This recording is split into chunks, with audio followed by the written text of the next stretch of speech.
Hello there, and welcome to another episode of EDH Geeks.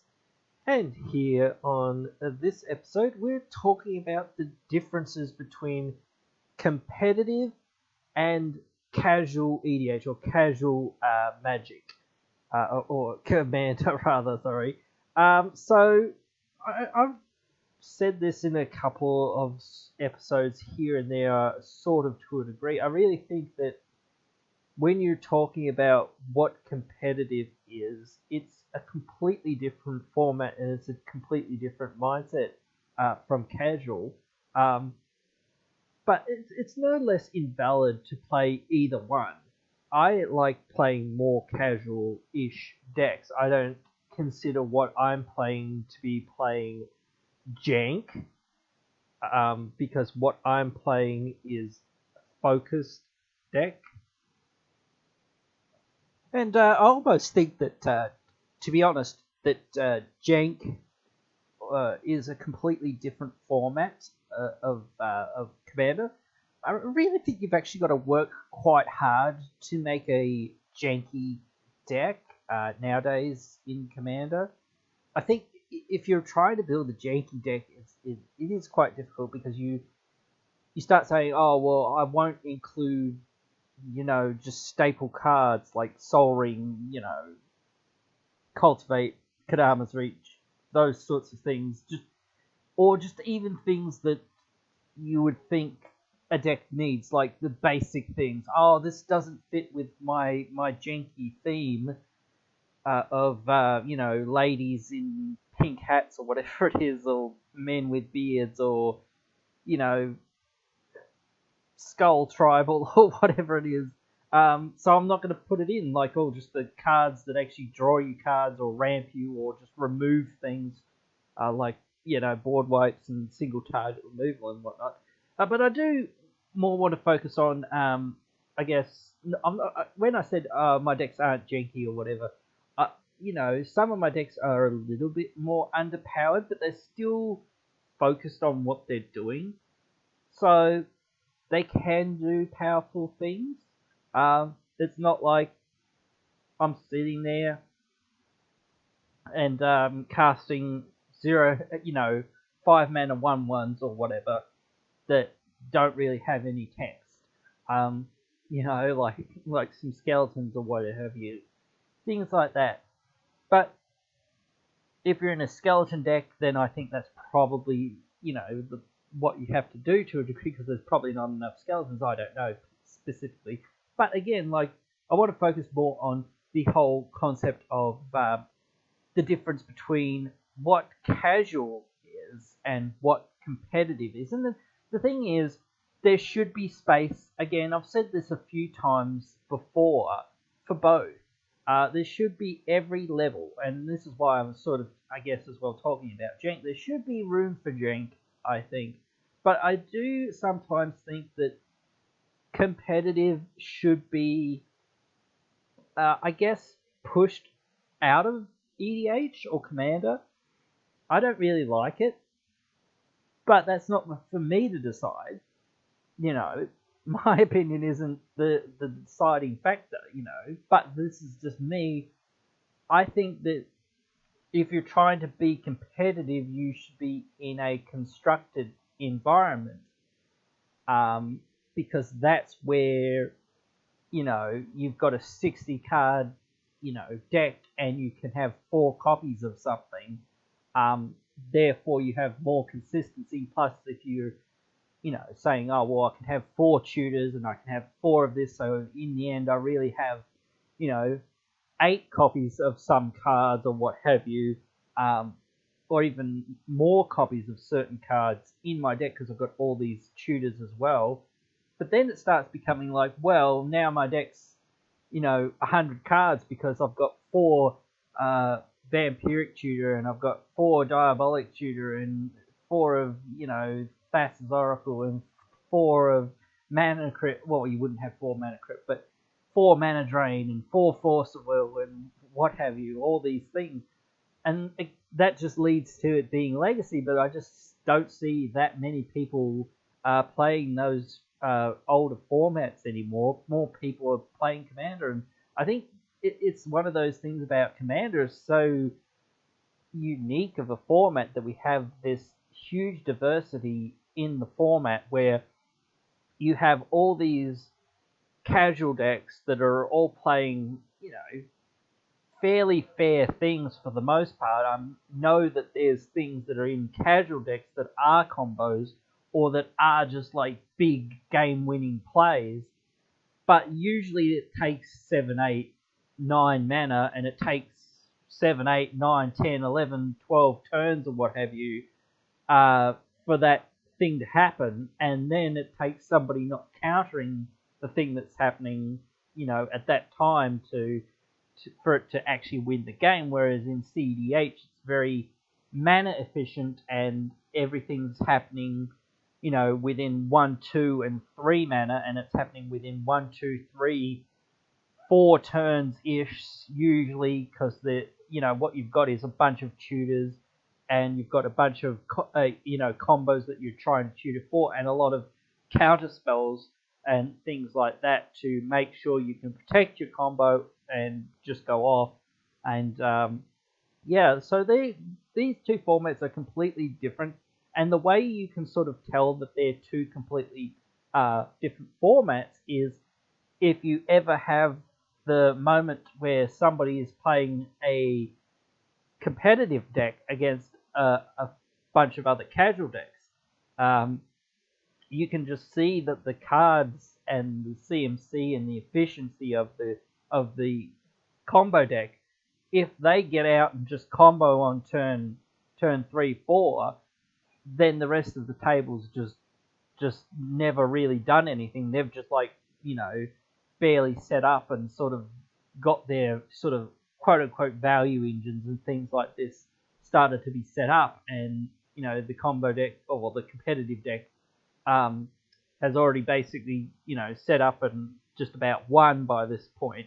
But sometimes you can look at it from that other perspective of saying, well, if that combo deck doesn't quite get all of its pieces by that time, which a lot of the time it really should, but if it hasn't quite got all of its pieces, then perhaps the other decks might have that bit of a chance, because the efficiency of all these creatures starts to work less and less for you, and these sorts of things, especially since you're running less creatures as well, and you're running mostly Mana Rocks and Mana Dorks in this competitive environment, but you're not running as many lands, which is a big thing, because wraths are a bigger thing in more casual environments. Wraths that kill creatures, and wraths that kill creatures aren't as big of a thing. Like neg 1 usually kills most things that are in competitive, whereas in casual it probably would do barely anything. No one would blink at neg 1 unless you're playing some aristocrats deck, and if they did that to an aristocrats deck, you're probably dead from or almost dead from all the pings from all the creatures. So it's just not a smart thing to do. You really want to get rid of their one thing that's their aristocrat piece, then neg 1 or neg 2 their board or what have you, or just punch in them with your 6/6 and your 4/4s and whatnot, things like that. But that's what I mean by saying, these creatures that are very efficient usually have very little power and little toughness, and they're obviously not meant for combat. They're meant for part of a combo or part of a value engine. But when you're getting lower and lower on life, your creatures start becoming a little bit more expendable. So it's like, well, I'm going to hit you for 20 damage this turn. That's like, well, oh dear, I'm only on 20 now, and next turn it might be lethal, and then I've got to worry about the 2 or 3 other players. Like maybe that player didn't quite do that much. Maybe they only did, well, I'm going to crack in you for 10 damage. And then the next player's like, well, I'm going to crack in at you for another 10 damage. And then the third player's going to be like, well, I'll crack in at you for another 10 damage because you're playing, the combo deck or whatever in the end. the competitive deck that everyone's going, oh, well, we better stop him. He's going too crazy over there. And we don't like combos and whatnot. So, and that's a lot of the way that sometimes these games play out as well, is because a lot of the competitive players go, well, my deck's a combo deck and it's going to win on turn 2 or 3 or whatever. You know, and so I'll be the arch enemy, you guys can team up against me, you know. Hit me hard and hit me fast, you know. Sometimes that does happen.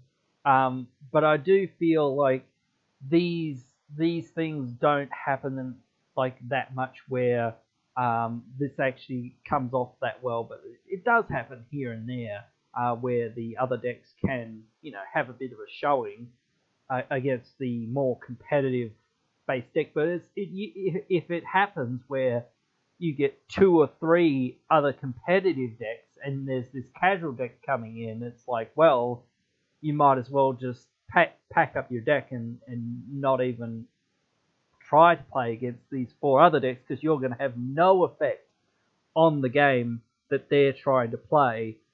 You're never going to get anywhere, and you're never going to really do very much, and you're just going to find that the other decks just sort of... I know that I've played against some competitive decks once or twice here or there, and I have felt like that. I've just felt like, okay, I can't really do very much because there's either stacked pieces out, or it's just like this person's got a million counter spells and just will counter every single thing I do, so I'm not going to be able to advance what I'm doing. I'm not going to be able to you know, get ahead. This other person's running a lot of removal, so I'm not going to be able to get ahead there. I really have only a couple of key pieces, and if they get answered right away, sort of thing, it's like, well, I can't really build up and build up and build up to where I need to be so that I can start going, okay, I'm, you know, able to actually do my game plan that I need to do to actually win.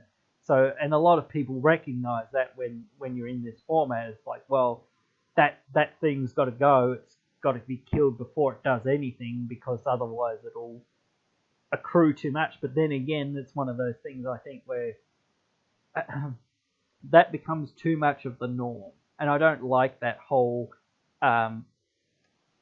situation that much. I think a lot of the time that I want, if somebody plays a big beefy creature, I go, oh yep, okay, cool, that's fine. Even if they come to attack me with it, I'm like, yep, sure. Even if I've got the removal sometimes in hand, sometimes I won't use it. You know, I'll sit there and say, yep, I'll take 4 or 5, whatever. Yep, next turn, oh, I'm taking another 4 or 5. Okay, you know, there are other people at this table, but sure, whatever. But, you know, it starts becoming like, hey, you know, come on, what are you doing after a while when you're starting to focus on somebody, which is why I like to spread the love, unless somebody's just way ahead, or tell that their deck's just much more powerful than any of the other players at the table, and things like that. So, but, you know, these formats, or in this format, these 2 archetypes are really completely different and are really their own format. And again, like I said, I think even Jenk is its own format to a degree.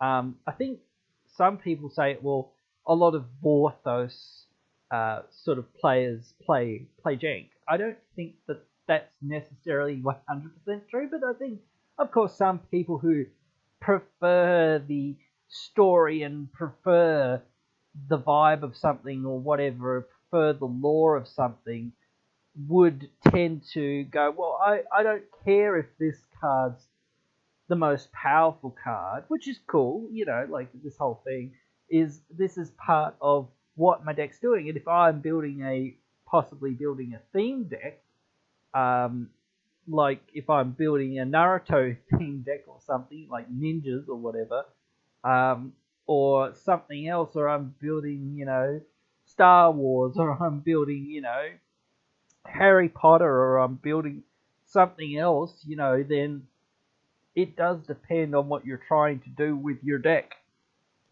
You know, because a lot of the decks that I build are just like, I have a theme in mind, and I go, okay, well, how can I do that the best that I can do it, and still stick to what I want to do in the deck, which is just attack people, you know, kill people with creatures and win the game by just reducing people's life totals to zero. That's the way I like to play, but it's not the way that everyone likes to play the game. And people need to have diversity among decks. Like if everyone was just playing I punch people in the face deck, it'd be a really boring format, I think. And that's why I think it's good to have different types of decks. Not like I like them to play them, because it's just too much for my little brain sometimes, quote unquote, I suppose, to sort of handle and sort of process, especially like Super Friends and things like that. Things with lots of triggers, and like if you're trying to go with like aristocrats and that sort of thing, I don't really like, and I don't think I would, consider them for newer players, because it's one of those things that is like a lot of things going on. It's much easier just to be like, okay, I have this one combo or two combos in the deck, and all I've got to do is assemble those one or two cards, whatever, and basically it goes infinite with this other one card. But even then, I don't like it because it's very inconsistent and you're not going to get it very much. So I don't like having that sort of combo in there. Plus, I don't like having shooters in my deck. But it's just one of those things where I understand the whole perception that a lot of people have that, like, combat focused decks don't really win that much or what have you, but they actually win a lot more than what people give them credit for. It is playing on hard mode sometimes, and that's why I like it as well. It's like playing on the mode that is the hardest, or one of the hardest to play, especially in the meta as it is, because a lot of people are packing, once again, board wipes and whatnot. Lots of people are come prepared for creatures, because that's the main way that most decks actually do win. They often just do infinite creature damage or what have you, whereas my decks is more like incremental. Okay, I hit you for 5, 6, 7, 8, 9, 10, whatever. Then I hit you for 15, 16, whatever, and then oh, okay, now I'm hitting you for like 15, 16 again, which basically was, is now 30 damage or whatever it is from before, from the last 15. Oh, and, next turn it's lethal or whatever. Or even just like the big turn where you're just like, okay, well, I did have basically lethal on everyone, and this turn I'm just going to attack in and basically everyone's dead. It's, if you want to do the math and you want to try and do your blocks or whatever, that's what I like. I like sitting there and going, okay, can you stop what I'm doing? Can you make the right blocks? A lot of people just give up. They just go, oh, I can't be bothered figuring it out, whatever, you win, blah, blah, blah, see you later. Next game, and that's what I think a lot of people want. They just want more games. They just go, is it close enough to being lethal? And I'll go, well, if it's not lethal this turn, and if you don't block, it's definitely lethal. If you make the wrong blocks, it's probably lethal. And then go, well, even if you make the right blocks and blah blah blah, then you've lost all your creatures, and then next turn it is lethal. So people go, oh yeah, okay, well you just win then. Okay, we're just going to give up. Unless somebody has a board wipe in the next turn cycle, we're not going to win. That's it. So at some point you've got to understand that point of it. Like, people go, oh, okay, I probably know I'm not going to find the answer, so unless I can, unless I've got some combo that, basically wins me the game, I'm not going to continue this game at this point, because they can see that they're not going to win. They're just like, well, and it's the same with combos, but it doesn't happen like that. It happens more like, well, I'm going to play this card, and people have basically a million counter spells at the ready, and they're just like trying to goad all the other players to go, oh, will you use your counter spell, or will you use your counter spell? Come on, use your counter spell so I can use my counter spell on your counter spell to counter spell your counter spell type thing. Or I'm going to demonic tutor, or Are you going to counter his demonic tutor, or are you going to counter the thing that he actually tutors for? So there's all these more like subtle decisions, I guess, that sort of happen, and it's and to me, it's one of those things about when you're thinking about some of these things. To me, I think a tutor is very dangerous, but I think that the piece that it's tutoring for is quote unquote more dangerous. But then again, even if you counter a tutor, there are ways to get instants and sorceries back from your graveyard. So it's one of those things where you're saying, well, am I going to just time walk them? Which can be really good. Like, I understand the whole idea of, like, time walking them is good because that sets them back. That makes their deck or the combo that they were going for slower to get to.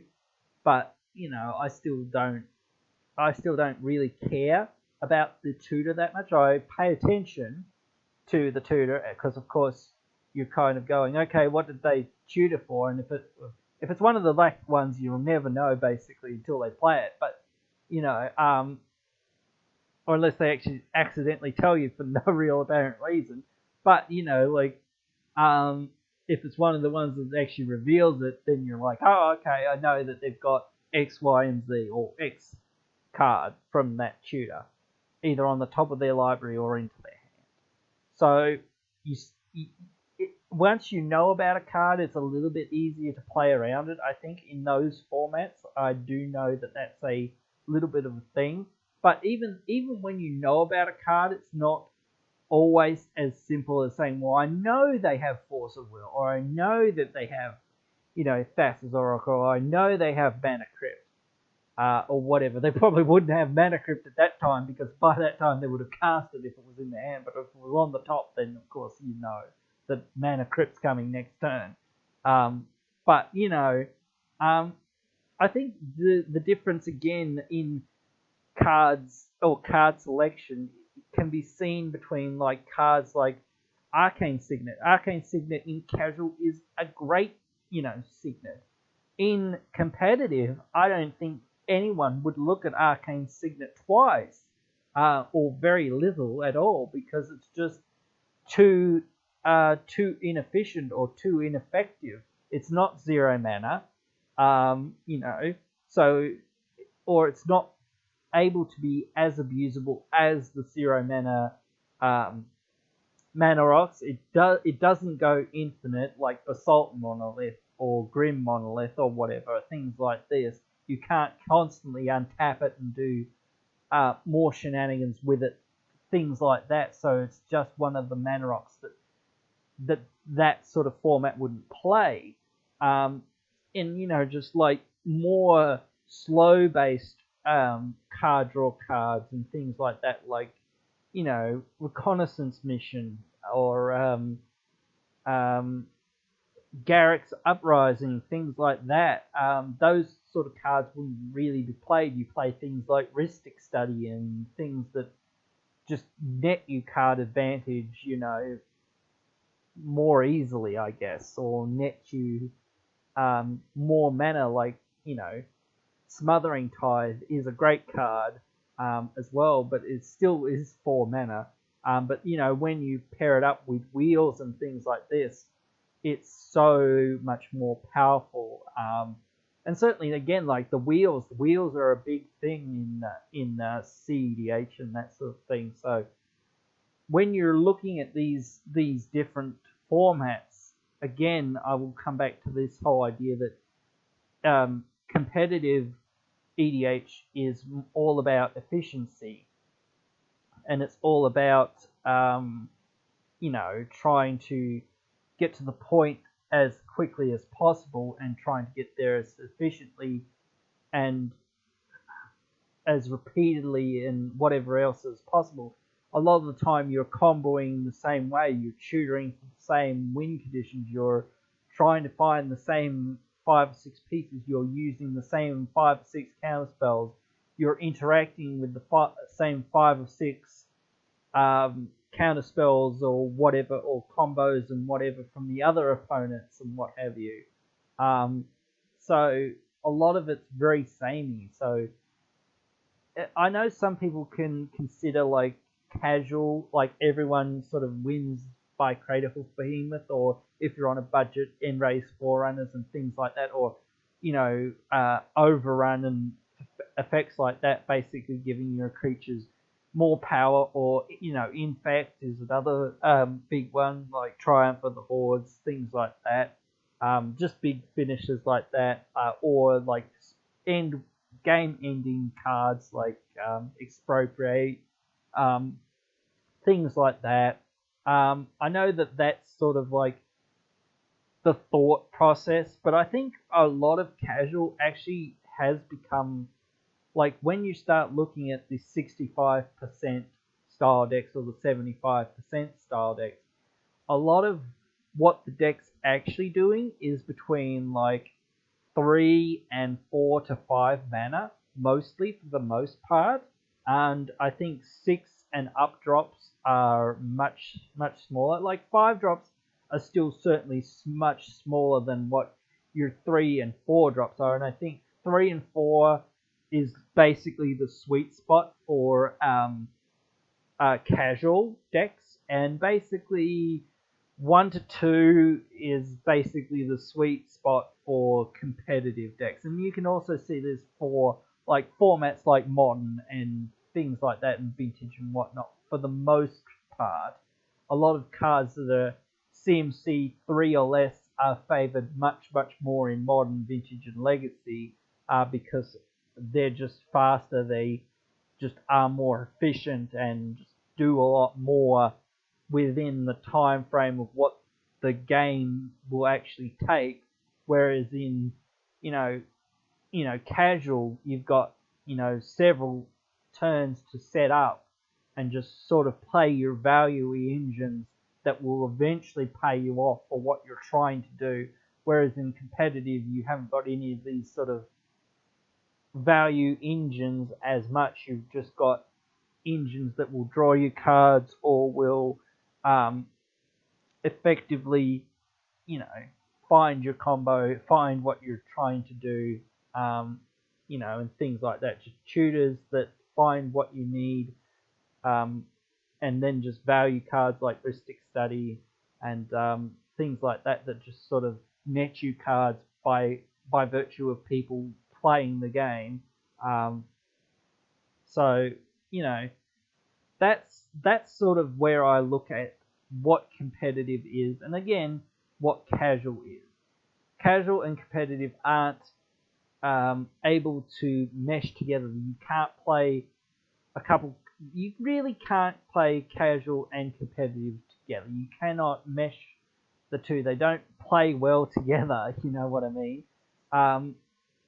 So there are different formats, and that's okay.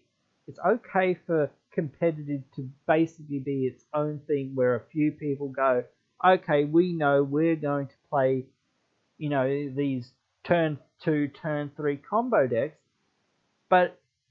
and it's okay for people to be playing their more casual decks where End-Raze Forerunners or Rain of Panjing Baloths and, or Avenger of Zendikar and things like this. Plus, Overrun will basically win you the game, and things like that. So, it's the same idea. You're still trying to do the same thing. You're still trying to go over the top and basically kill people within one turn of what you're doing. So you're trying in casual. You're trying to use your creatures to basically get in there and deal your damage, or set up the wall so that you can stack them to do other things, or ping people to death, or to mill people to death, or what have you. But I even think that that's a little ineffective. I think because a player's got 100 cards versus they've got 40 life. So if you've got enough to mill them 100 cards by power of creatures, then you've got enough powering creatures to kill them by combat damage, unless there's something preventing you from actually attacking. Then I still think it's more efficient to actually, or more effective for you to actually try to get rid of that artifact or that enchantment or that thing stopping you from attacking them and killing them by combat damage. But you know, again, like force, you know, in the competitive side, you're trying to force in this combo that basically just goes infinite, or basically just will kill everyone. Um, you know,